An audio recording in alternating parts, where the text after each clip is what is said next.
अपना परिचय दे दीजिए। अच्छा, हम ग्राम सभा आयर के निवासी हैं। थाना चोलापुर हमारा है, जिला वाराणसी का रहने वाला। क्या नाम है आपका? मेरा नाम अशोक कुमार उपाध्याय है। अशोक जी, आपके पिताजी शहीद हुए थे, क्या उनको आज तक किसी भी प्रकार की सरकारी सुविधाएं वगैरह मिला या क्या? नहीं, हमको तो आज तक कोई सुविधा सरकारी उपलब्ध नहीं हुई। बहुत लोग नेता जितने भी लोग आए, सब लोग देखे, शहीद परिवार को देखकर बहुतेरे आश्वासन दिए, लेकिन कोई आश्वासन पर ध्यान नहीं दिया गया। न तो हम लोग पूछे, उतना हम लोग पहुँचे नहीं थे। और ये उन्हीं के नाम से आयर ग्राम सभा के अंदर अमर शहीद इंटर कॉलेज खुला, आयुर्वेद सरकारी हॉस्पिटल खुला पिताजी के नाम से। उसमें हमारे गांव के परिवार के लोगों को रखा गया, लेकिन शहीद परिवार को किसी ने पूछा नहीं कि आप लोग भी कहीं एडजस्ट होंगे या करा दें। कहने को सब लोग किए, लेकिन आज तक किसी ने कहीं कराया नहीं किसी को। आज हम लोग दर दर के ठोकर खा रहे हैं और आज तक रास्ता भी मोहताज नहीं है शहीद परिवार के दरवाजे तक जाने के लिए। और अब हम ज़्यादा क्या बताएं, बताना भी अच्छी बात नहीं है, इसलिए हम अपना भाषण क्या दें इन लोगों के प्रति। जैसे भी हैं हम ठीक से हैं, अपना परिवार लेकर किसी तरह जीवनोपार्जन कर रहे हैं। ये सरकार का ध्यान नहीं है शहीद परिवार के लिए, जो कि अपने सीने पर वो इंसान देश के लिए गोली खाया और उनके साथ में 4 लोग और शहीद हुए, जिनका नाम पंचम, निरहू, बेचू, राम नरेश उपाध्याय उर्फ विद्यार्थी हमारे पिताजी का नाम था, जो कि थाना चोलापुर अंतर्गत उस समय रामचंद्र सिंह दरोगा थे। जब यहाँ नागपंचमी के दिन आयर से दंगल में बाबू वीर बहादुर के साथ जत्था उठा तो थाने पर पहुँचा। थाने पर जाने के बाद काफ़ी मात्रा में जनता उनके साथ थी, बाबू वीर बहादुर सिंह के, और उनके बगल में मेरे पिता विद्यार्थी उपाध्याय उर्फ राम नरेश जी थे। ये लोगों ने झंडा हाथ में लिया था, बोला मैं झंडा थाने पर गाड़ के जाऊंगा। दरोगा जी बोले नहीं भाई, आज मत गाड़िएगा झंडा, कल गाड़िएगा। लेकिन इतना उतावली थी जनता कि झंडा को तुरंत गाड़ा। उस समय गोली रामचंद्र सिंह ने चलवा दिया और गोली हमारे पिताजी को लगी। बाकी 4 लोग जो थे वो लोग भी सीना खोल करके कि जब ये नहीं रहे तो हम लोग यहाँ रह के क्या करेंगे, वो लोग भी शहीद हुए वहाँ। और उन लोगों की अंग्रेजी सरकार ने लाश को क्या किया, आज तक हम लोगों को पता नहीं है कि लाश किस जगह ले जा कर के गड़वा दिया, कि दफनवा दिया गया, कि नदी में बहवा दिया गया। और यही हम लोग, हमारी माता जी, उनकी राम नरेश उर्फ विद्यार्थी जी की वाइफ जी रही, उनको सरकार ने पेंशन भी दिया और 10-15 साल उनको इस धरती से गए हुआ माता जी को। अब हम लोग किस तरह से अपना जीवन जो उपार्जन कर रहे थे, जो कि सरकार ने जो दे रहा था उसी से कुछ खर्चा बर्चा चल रहा था हम लोगों का, लेकिन वो भी सरकार उनके जाने के बाद बंद कर दिया। अब हम लोग कैसे जी रहे हैं अब तो हम ही जानेंगे। यहाँ आने को तो बहुत लोग आए और गए, लेकिन कोई किसी बात पर ध्यान नहीं दिया। आज हम लोग बरसात में कैसे अपने घर आता हूँ ये तो हम ही जानते हैं, और हमारे गांव के सब लोग जानते हैं कि शहीद परिवार के घर जाने के लिए रास्ता नहीं मोहताज है। अब यही कैसे हम लोग जी रहे हैं यही जानते हैं, ये सरकार जाने और हम लोग क्या जानेंगे। हम लोग तो किसी तरह अपना जीवन जी रहा हूँ। तो क्या सड़कों के लिए या इस सुविधा के लिए आपने किसी लोगों नेता से हाँ, या ये अधिकारियों से मुलाकात ये किया? जो हमारे विधायक थे महेंद्र नाथ पांडे जी, सांसद या सांस विधायक? उस समय विधायक थे, इस समय तो सांसद जी हैं, लेकिन उस समय हमको जगा करके बोले थे, हम सोया था उस समय, इलेक्शन लड़ रहे थे, आए और बोले कि बेटा मैं सब कुछ करा दूंगा, और वह पैसा भी पास कराए। 3 लाख रुपया शहीद परिवार के घर के लिए, रास्ता के लिए मिला, जो कि रास्ता दूसरे जगह खड़ंजा बिछ गया, लेकिन शहीद के दरवाजे तक खड़ंजा नहीं आया।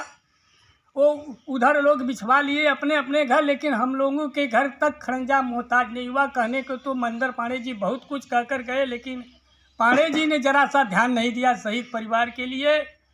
आज हमारे पिता जो हैं सन 42 में शहीद हुए थे, और उस समय कोई नेता न तो कोई परेता था, सिर्फ जनता थी, अंग्रेजी सरकार थी। लेकिन जब हमारी सरकार हुआ वो लोग भी ध्यान नहीं दिए। ये कह रहे हैं जो पांडे जी हैं, ये हमारे विधायक थे उस समय, जो कि जरा सा भी इतना आश्वासन दिए कि ये करवा दूंगा वो करवा दूंगा, लेकिन कुछ भी नहीं किए आप। हम लोग क्या करेंगे उनका भी, जो विधायक है या सांसद है, हम लोग तो उनके पास भी नहीं पहुंच पाते, अब जाने में बहुत कठिनाई है। तो अब क्या करें, अब सरकार जो भी करती है हम लोग सुन लेते हैं। अमर शहीद इंटर कॉलेज में किसी परिवार को भी नहीं रखा गया, ताकि एक चपरासी का भी नौकरी दे दिए होते तो अपना परिवार हम ढंग से चला पाते। लेकिन बारे सरकार ने ऐसा किया कि हम दर दर के ठोकरें खा रहे हैं। जो सीने पर गोली खाकर शहीद हो गया देश के लिए, ये देश को लूट रहे हैं आज, लेकिन हम परिवार शहीद के हैं जो कि झेल रहे हैं। इन लोगों का आश्वासन बस सुनते हैं, बाकी काम कुछ नहीं होता है। जो है यही सब काम करके लोग जाते हैं। अब क्या करेंगे, जो है हम लोग कहाँ जाएं, किसके पास जाएं। तो अगर आपके पास सड़कें नहीं है तो फिर आप लोग आवागमन कैसे करते हैं? आवागमन जो है ग्राम प्रधान, इस साल जो नया प्रधान हुआ था उसने मट्टी सट्टी डलवा करके किसी तरह से हम लोग अपना रास्ता इधर से आने जाने का थोड़ा बहुत जो बन गया है। बारिश में तो हम लोग सड़क पर ही मोटरसाइकिल वाहन खड़ी करके पैदल आते हैं, किसी तरह घर पहुंच जाता हूँ। आप किसी से गुहार लगाएं सड़कों के लिए और अपनी सुविधाओं के लिए। हम लोग पूरे परिवार समेत जो है किससे नहीं कहे कि हर नेता, ये समझिए जैसे भगवान श्री रामचंद्र जी ने माता जानकी को ढूंढने के लिए क्या नहीं किया, वो तो सब कुछ किए, लेकिन माता जानकी जी को तो पाए लास्ट में तो कोई ऐसा आदमी आ जाएगा तो रास्ता मोहताज करा देगा। हम तो रामचंद्र जी की तरह भजन कर रहे हैं कि कोई आएगा तो बनवा ही देगा। अब हम किससे कहूँ, सबसे तो कहकर थक गया हूँ। अब क्या प्रधानमंत्री मोदी जी के यहाँ जाऊँ मैं कहने के लिए कि रास्ता नहीं है मेरे पास, जो कि देश के लिए शहीद हुए प्रधान जो मोदी जी हैं, मोदी जी ने जो भी किया है अच्छा किया है। ऐसा प्रधानमंत्री होना असंभव है, जो कि हमारे देश के लिए मोदी जी ने क्या क्या नहीं किया। क्या करते हैं आप मोदी जी से, एक प्रधानमंत्री से आप क्या उम्मीद करते हैं अपने लिए? अब हम यही उम्मीद प्रधानमंत्री से करते हैं, कम से कम प्रधानमंत्री जी शहीद परिवार के लिए थोड़ा बहुत रास्ता वगैरह मोहताज करा देंगे, उनको हमारा कोटि कोटि का प्रणाम होगा। क्या नाम है आपका? सुषमा देवी। जी बताएं। हाँ, सन 1942 में मेरे बड़े ससुर जी शहीद हुए हैं, लेकिन तब से कोई सुविधा नहीं मिली। हमारा बड़ा वाला लड़का है CRPF में, लेकिन सरकारी सुविधा से नहीं है। वो अपने सोच से, अपने मेहनत से हुआ है, लेकिन कुछ भी नहीं हुआ। रास्ता तो हम लोगों को चाहिए। पिच रोड का जांच आया, सब आया, हम साइन किए हैं खुद कि बन गया, लेकिन बना नहीं। हॉस्पिटल खुला है में, स्कूल खुला, हमारी भी बहू बेटियां पढ़ी लिखी हैं, हम भी पढ़े लिखे थे, हमारे बेटे भी पढ़े लिखे हैं, नाती पोता भी पढ़ लिख रहे हैं, लेकिन कोई सुविधा नहीं मिली सरकारी। इसके लिए आप किसको जिम्मेदार मानती हैं? जिम्मेदार तो जब तक अगले सरकार को मानती थी, लेकिन अब ये सरकार हुए हैं तो इनसे तो बहुत उम्मीद है कि ना कुछ तो शहीद परिवार का स्मारक बनवा दे।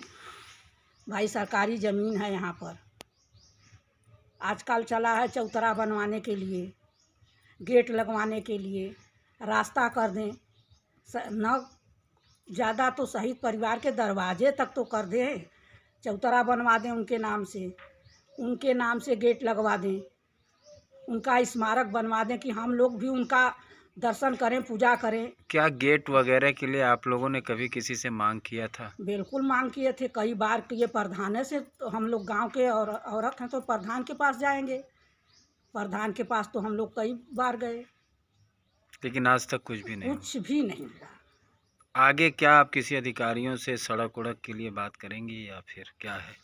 अब भाई हम लोग तो औरत हैं, हम लोग को जहाँ सब बताएंगे आएंगे हम करेंगे। एक अधिकारी आया था जी, पूछा, रोड देखा, लेकिन कोई नहीं था, हम थे, हमने साइन किया कि रोड नहीं बना है शहीद परिवार का। वो गए, बोले कि 1 महीने में आ जाएगा पिच रोड, अभी तक कुछ नहीं हुआ। क्या नाम है आपका? दिनेश उपाध्याय। जी दिनेश जी बताएं, आपके पिताजी शहीद हुए थे, क्या सरकारी सुविधाएं आज तक उनको कुछ मिला? कुछ भी नहीं मिला।